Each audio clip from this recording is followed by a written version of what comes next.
Hello everyone, स्वागत है आप सभी का आज के सेशन में और मैं हूं आपका नेट वाला भैया। हाँ जी, चलिए करते हैं आज की सेशन की शुरुआत। देखिए जी, कल ही की बात है कि हमारे जो ममिदाला जगदीश कुमार जी हैं, यूजीसी के चेयरमैन और एजुकेशन मिनिस्टर है ना, धर्मेंद्र प्रधान जी है ना, इन्होंने एक यूजीसी ग्रांट कमीशन है ना, यूजीसी जो है उसको लेकर एक ड्राफ्ट जारी किया है। सर किस चीज के लिए ड्राफ्ट है? ड्राफ्ट है कि असिस्टेंट प्रोफेसर, एसोसिएट प्रोफेसर और प्रोफेसर को बनने को लेकर कुछ उसमें बदलाव किए गए हैं। हाँ, कि जो भी रिक्रूटमेंट होगा असिस्टेंट प्रोफेसर का, उसमें हम कैसे, क्या एलिजिबिलिटी क्राइटेरिया होगी, कैसे हम उसका सिलेक्शन करेंगे, इसको लेकर कई बड़े बदलाव हैं जो बहुत अच्छे हैं। बदलाव अच्छे भी हैं है ना, थोड़े कहीं कहीं किसी को तो बुरे भी लग सकते हैं। तो आइए हम उस बदलाव की चर्चा करें। उससे पहले सर आप एक बार बेसिक में बता दीजिए कि हम चयनित कैसे होते थे, असिस्टेंट प्रोफेसर बनते कैसे हैं। सीधी सी बात है, या तो आप पीजी किए हुए हो है ना, और पीजी भी किए होंगे जिस सब्जेक्ट में, उस सब्जेक्ट से आगे आप क्या करते हैं, पीएचडी भी करते हैं है ना, ये बात है। तो पीजी किए हुए हो या उसके साथ नेट हो, पीजी प्लस नेट, या फिर पीएचडी हो, तो हम बन जाते हैं असिस्टेंट प्रोफेसर है ना। कितने मार्क्स के साथ पीजी होना चाहिए? 55% मार्क्स के साथ अगर आपका पीजी है प्लस नेट है तो आप असिस्टेंट प्रोफेसर के लिए एलिजिबल हैं। या फिर नेट नहीं भी है, सिर्फ पीएचडी है और पीजी है तो भी एलिजिबल है ना। और सब्जेक्ट क्या होता था सर? आपका जिस सब्जेक्ट में आपने पीजी किया उसी सब्जेक्ट के साथ पीएचडी आगे करने का पड़ती थी, तब जाके आप कंप्लीट माने जाते थे असिस्टेंट प्रोफेसर के एलिजिबिलिटी के लिए। अगर हम बात करें आज कल जो रेगुलेशन आया उसके हिसाब से कुछ कुछ बातें चेंज करी गई हैं। आइए देखते हैं कि क्या क्या बातें चेंज करी गई है जो अच्छी बात है, जो एक पॉजिटिव इंपैक्ट दे रहा है ना। तो एक तो बात है ये हो गया। दूसरा बात हम बात करने वाले हैं, पीएचडी जब आप करते थे तो पीएचडी करने के दौरान 2 पेपर का पब्लिकेशन जरूरी होता था कि आपको 2 पेपर पब्लिश कराने कंपलसरी थे। लेकिन इनमें भी कुछ बदलाव किए गए। अभी 2 दिन पहले उनका ट्वीट आया ममिदाला जगदीश कुमार जी का कि भैया अब आपको पीएचडी करने के लिए 2 रिसर्च पेपर कंपलसरी नहीं है, उसको हटा दिया गया है। ठीक है, तो और फाइनली कल क्या गया? कल नोटिस आ गई। आइए अब हम नोटिस पे चलते हैं और नोटिस को थोड़ा समझने की कोशिश करते हैं। मैं सब पॉइंट नहीं, 28 पेज की नोटिस आई है, मैं कुछ 2-4 पॉइंट्स पे का जिक्र करूंगा जो असिस्टेंट प्रोफेसर के लिए जरूरी है। किसके लिए? असिस्टेंट के लिए। ठीक है, एसोसिएट में आप जब जाएंगे या फिर प्रोफेसर आप तब बनेंगे जब पहले असिस्टेंट प्रोफेसर में आपका रिक्रूटमेंट हो जाएगा। तो जब आप असिस्टेंट प्रोफेसर हो जाएंगे तो भैया आप इतने एलिजिबल होंगे कि आपको सारी चीजें समझ में आ जाएगी। फिलहाल हम बात करने वाले हैं असिस्टेंट प्रोफेसर की। आइए शुरू करते हैं, ज्यादा लेट ना करते हुए, है ना। चलिए आइएगा जी, देखिए आइए सर, देखिए आपको दिख रहा है स्क्रीन पे, दिख रहा है या नहीं दिख रहा है? सर बिल्कुल दिख रहा है। क्या दिख रहा है सर? यूजीसी का नोटिफिकेशन है ना, 2025 के लिए ड्राफ्ट आया है। क्या आया है? ड्राफ्ट आया है। किस चीज का? सर देखिए, minimum qualification for appointment and promotion of teachers and academic staff in universities. ठीक है, तो सारे के लिए भैया अपॉइंटमेंट ऑफ टीचर्स हैं तो हम आएंगे किसमें सर? असिस्टेंट प्रोफेसर में डेफिनेटली आएंगे। मैं आपको आगे की बात नहीं करता, मैं आपको डायरेक्ट लेके जाता हूं पॉइंट पे। आइए मैं आपको कुछ कुछ बात बताना चाहता हूं, ये इंपॉर्टेंट है। ये देखिए पॉइंट नंबर 3.2 देखिएगा, हाँ ये वेरी वेरी इंपॉर्टेंट पॉइंट है, आपको समझने की जरूरत है, इसमें ज्यादा इंपॉर्टेंट है। क्या कह रहा है ध्यान से देखिएगा, कह रहा है discipline subject chosen 4 year under graduate. ठीक है, सबसे पहली बात क्या है?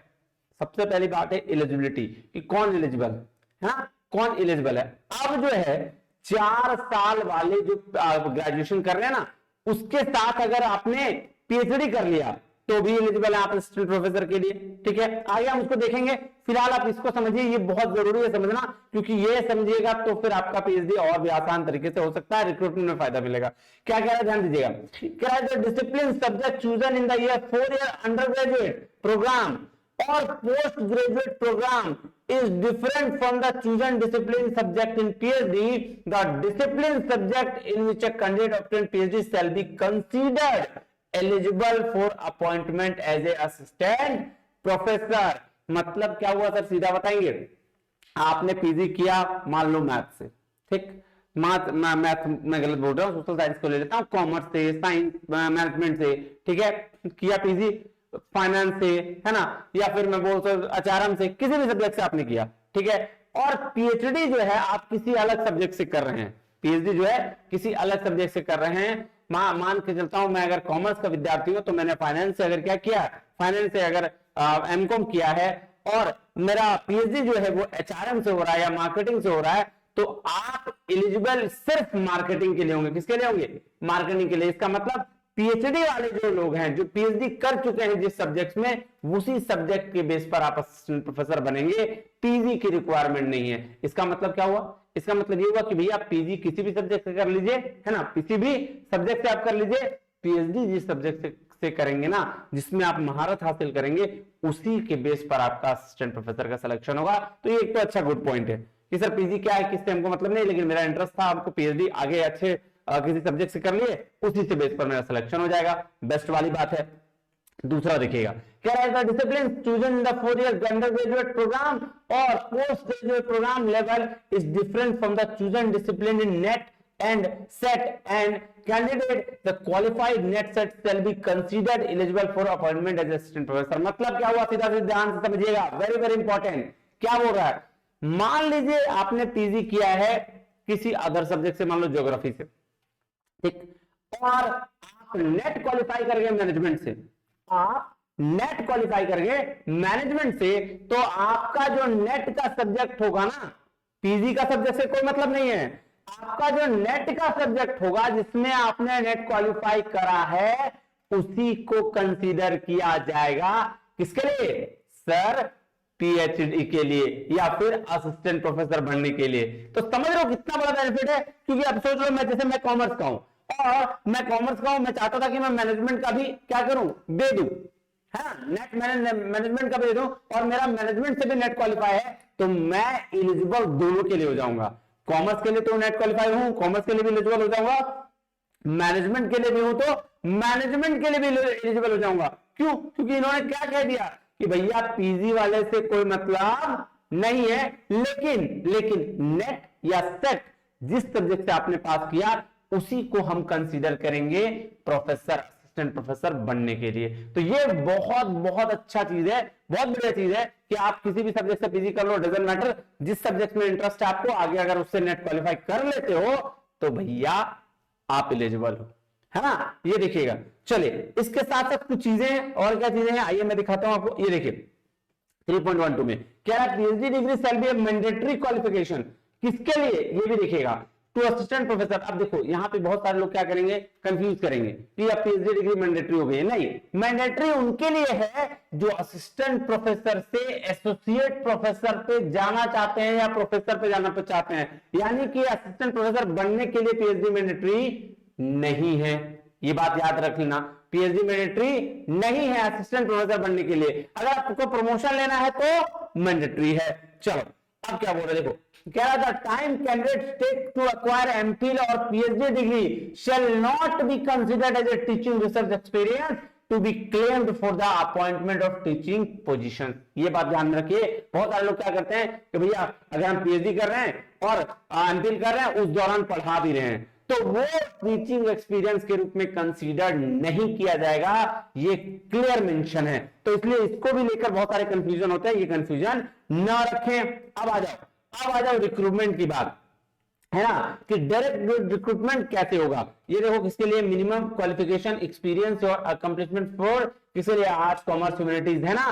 किसके लिए है सर? आपके असिस्टेंट प्रोफेसर के लिए। देखो किसके लिए, असिस्टेंट प्रोफेसर के लिए, एकेडमिक लेवल 10 पे। अब देखो आपके असिस्टेंट प्रोफेसर बनने के लिए 3 चीजें दी गई है, ये तीनों ध्यान से देखना क्या क्या है, मैं आपको ध्यान से बता देता हूं। एक बोला यूजी डिग्री, है ना, यूजी मतलब अंडर ग्रेजुएट 4 साल वाला। कितना परसेंट मार्क्स होना चाहिए? 75%, 75% मार्क्स। याद रखिएगा, देखिए पहले ये नहीं था, अब ये चेंज हुआ है कि 75% मार्क्स होना चाहिए। पीजी डिग्री सर कितना, 55%, और उसके साथ पीएचडी। इसका मतलब सीधा सीधी क्या हुआ सर, अगर अंडर ग्रेजुएट है 4 साल वाला भी, तो उसके लिए भी पीएचडी करना पड़ेगा, और अगर पीजी किया हुआ है तो भी पीएचडी करना पड़ेगा। मतलब यूजी प्लस पीएचडी या फिर पीजी प्लस पीएचडी।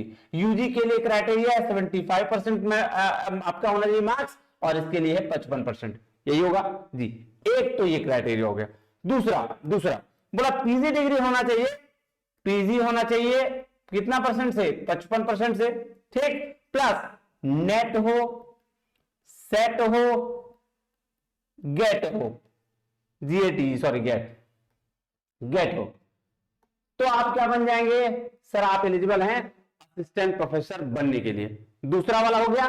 तीसरा सर बोला पीजी डिग्री हो और किसके लिए, PG degree with at least 55% mark और एन इक्विवेलेंट डिग्री। मतलब ये कह रहा है भैया एक तो पीजी डिग्री के बेस पर भी लेवल 7 में अगर आप एमटेक और ये किए हुए हैं तो आप बन सकते हैं प्रोफेसर, असिस्टेंट प्रोफेसर। तो तीन चीजें क्या बोला, यूजी 75% वाले मतलब 4 साल वाला है ना, उसके साथ पीजी पीएचडी हो, पीजी 55% वाला उसके साथ पीएचडी हो, और पीजी नेट सेट और गेट हो 55% के साथ तो भी पीएचडी हो। ठीक है, कोई दिक्कत परेशानी तकलीफ नहीं। और तीसरा है पीजी डिग्री हो इन सब्जेक्ट्स में 55% मार्क के साथ तो भी आप क्या है, असिस्टेंट प्रोफेसर बनने के लिए लायक है। अब बोल रहा है आज देखो, अब उसके बाद yoga, music arts, performing arts, visual arts, जो भी आर्टिस्टिक चीजें हैं उनके लिए क्या है सर, उनके लिए दो चीजें इंपॉर्टेंट रखा गया है। क्या बोला गया सर, आपके पास प्रोफेशनल अचीवमेंट होना चाहिए स्टेट या नेशनल लेवल का ऑथेंटिकेशन प्रूफ के साथ, ठीक है, with a 5 years professional experience, है ना, और ये फुलफिल करना चाहिए क्राइटेरिया। दूसरा क्या, एडुकेट नॉलेज होना चाहिए, थ्योरी और ability to teach with logical reasoning and illustration in the discipline. तो जिस डिसिप्लिन में आपके साथ है, ये किसके लिए सर, ये इन सारे सब्जेक्ट्स के लिए। आप देख लो, sculpture, drama, arts, other traditional, इसके लिए। ठीक है, तो ये आपके चेंजेस हैं, जो 2-3 चेंजेस बड़े बड़े किए गए और बहुत जरूरी चेंजेस हैं, इसको ध्यान में रखिएगा। चलिए फिर ये हो गया आपका चेंजेस जो आपके पॉजिटिव हैं, है ना, और अच्छे चेंजेस भी हैं। तो आप बढ़िया से क्या करिए, किसी भी सब्जेक्ट में मेहनत करिए और असिस्टेंट प्रोफेसर बनने के लिए तैयार हो जाइए। वैकेंसी जल्दी आती रहेंगी, मैं आपको अपडेट करता रहूंगा। तब तक के लिए बहुत बहुत धन्यवाद। Thank you very much. जय हिंद।